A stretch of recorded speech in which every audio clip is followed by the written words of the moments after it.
نبی اکرم صلی اللہ علیہ وسلم نے ایک مرتبہ 3 دفعہ قسم کھائی، واللہ لا یؤمنو، واللہ لا یؤمنو، واللہ لا یؤمنو، خدا کی قسم وہ شخص مومن نہیں، خدا کی قسم وہ شخص مومن نہیں، خدا کی قسم وہ شخص مومن نہیں۔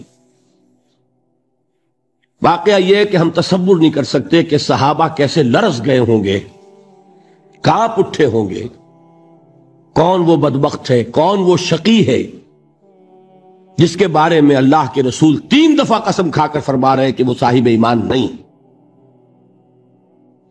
قیل من یا رسول اللہ، کسی نے ڈرتے ڈرتے پوچھا ہوگا اے اللہ کے رسول کس کے بارے میں ارشاد فرما رہے ہیں؟ اب جواب سنیے، الذی لا یامن جارہ بوائقہ، وہ شخص کے جس کی ایذا رسانی کی وجہ سے، جس کی بدخلقی کی وجہ سے اس کا پڑوسی امن میں نہیں ہے۔ یہ کوئی گناہ کبیرہ ہے؟ آپ کی فہرست میں تو گناہ ہی نہیں، کبیرہ کیا سوال، صغیرہ بھی نہیں۔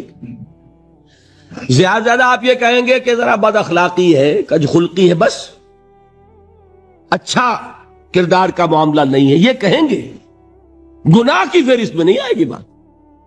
کبیرہ بہت بڑی شے ہے، لیکن اس پر اللہ کے رسول نے 3 دفعہ قسم کھائی، ایمان نہیں ہے، ہرگز نہیں ہے، خدا کی قسم نہیں۔ اب بتائیے ایمان اور عمل علیحدہ ہو جائیں گے کیا؟ یہ ہے مسئلہ جو امام بخاری کے سر پہ ہے۔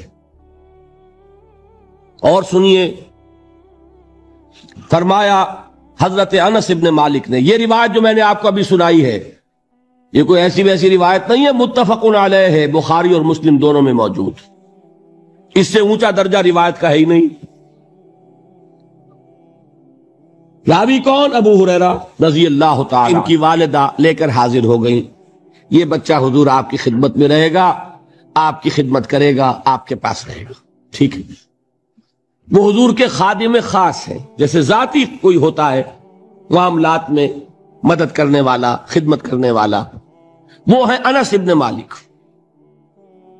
کیونکہ ان کا تعارف ہو گیا ہے رضی اللہ تعالیٰ عنہ، تو ایک بات پہلے اور سنا دوں، جو بچہ اپنے اس بچپن سے لے کر 9 برس کی عمر تھی جب آئے حضور کے پاس، انتقال کے وقت عمر کتنی ہوگی؟ 19 برس، 10 برس حضور کی خدمت میں رہے۔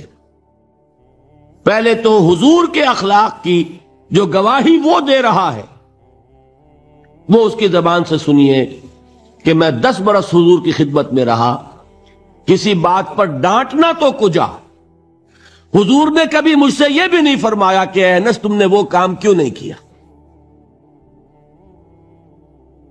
یہ ہے ایک آقا کی حیثیت سے محمد الرسول اللہ صلی اللہ علیہ وسلم کا اخلاق۔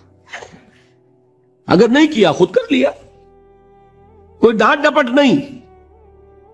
حالانکہ بچے ہیں، بچوں کو ویسے بھی ڈانٹ ڈپٹ دیا جاتا ہے، لیکن نہیں۔ اب ان صحابی کی ایک گواہی سنیے، قلما خطبنا رسول اللہ صلی اللہ علیہ وسلم الا قال، فرماتے ہیں کہ شاذ ہی کبھی ایسا ہوا ہوگا کہ حضور نے کبھی خطبہ ارشاد فرمایا ہو اور اس میں یہ الفاظ نہ ہو۔ الفاظ سمجھ رہے؟ جب بھی خطبہ دیتے تھے آپ یہ الفاظ ضرور فرماتے تھے، شاذ کبھی رہ جائے تو رہ جائے، قلما خطبنا رسول اللہ صلی اللہ علیہ وسلم الا قال، کیا فرمایا؟ لا ایمان لمن لا امانت لہ ولا دین لمن لا عہد لہ، جس شخص میں امانت داری نہیں اس کا کوئی ایمان نہیں، جس میں ایفاء عہد نہیں اس کا کوئی دین نہیں۔ بنا پھرتا ہو وہ دیندار، بنا پھرتا ہو وہ صاحب ایمان اور امتی حضور کا، امانت داری نہیں تو ایمان نہیں، ایفاء عہد نہیں تو دین نہیں۔ کس کا فرمان ہے؟ کسی آج کے زمانے کے مفتی کی بات نہ سمجھ لیجئے گا کہ جس کو آسانی سے آپ چاہیں تو رد کر دیں، یہ محمد الرسول اللہ صلی اللہ علیہ وسلم کا فرمان ہے۔ اور سنیے پھر ایک متفق علیہ روایت بخاری اور مسلم کی، راوی پھر کون ہے؟ ابو ہریرہ رضی اللہ تعالیٰ عنہ۔ فرماتے حضور نے ارشاد فرمایا لا یزنی الزانی حین یزنی وہو مومن ولا یسرق السارق حین یسرق وہو مومن ولا یشرب الخمر حین یشرب وہو مومن. کوئی زانی حالت ایمان میں زنا نہیں کرتا. کیسے ممکن ہے؟ ایمان ہو اور زنا ہو جائے، پھر وہ ایمان دھیلے کا ہوا؟ کیا قدر و قیمت اس ایمان کی؟ وہ تو اٹھا کر پھینک دینے کی چیز ہے. ایمان اور اخلاق پہ اثر انداز نہ ہو، ایمان اور کردار کو نہ بدلے، ایمان اور عمل کو نہ بدلے تو کس مرض کی دوا؟ پھینکو اٹھا کر. نہیں ممکن کہ ایمان ہو اور زنا ہو، نہیں ممکن کہ ایمان ہو اور چوری ہو. لا یسرق السارق حین یسرق وہو مومن. کوئی چور حالت ایمان میں چوری نہیں کرتا، کوئی شرابی حالت ایمان میں شراب نہیں پیتا. ولا یشرب الخمر حین یشرب وہو مومن. کوئی شراب پینے والا وہ مومن نہیں ہوتا جب وہ شراب پی رہا ہوتا ہے، اس وقت اس کے دل سے ایمان نکل جاتا ہے. اب دیکھیے یہاں کیا میں نے کل بتایا تھا نا، مغالطے کیا ہو گئے؟ مغالطے یہ ہو گئے کہ اس کو سمجھ لیا قانونی بات. یہ قانونی بات نہیں ہے، وہ قانونی ایمان کی بات نہیں ہو رہی، یہ حقیقی ایمان کی بات ہو رہی. قانونی ایمان کی بات ہو تو یہ کافر ہو گیا. پھر کافر نہیں ہے. قانونی ایمان کا دار و مدار قول پر ہے. یہ وہ حقیقی ایمان ہے، قلبی یقین والا ایمان.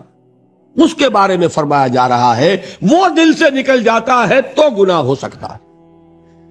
ایک اور حدیث میں حضور نے اس کو اور واضح کر دیا. جب کوئی شخص گناہ کرتا ہے تو ایمان اس کے دل سے نکل کر اور اس کے سر پر منڈلاتا ہے جیسے پرندہ ہو. اگر توبہ کرتا ہے تو واپس لوٹ آتا ہے، توبہ نہیں کرتا تو رخصت ہو جاتا ہے.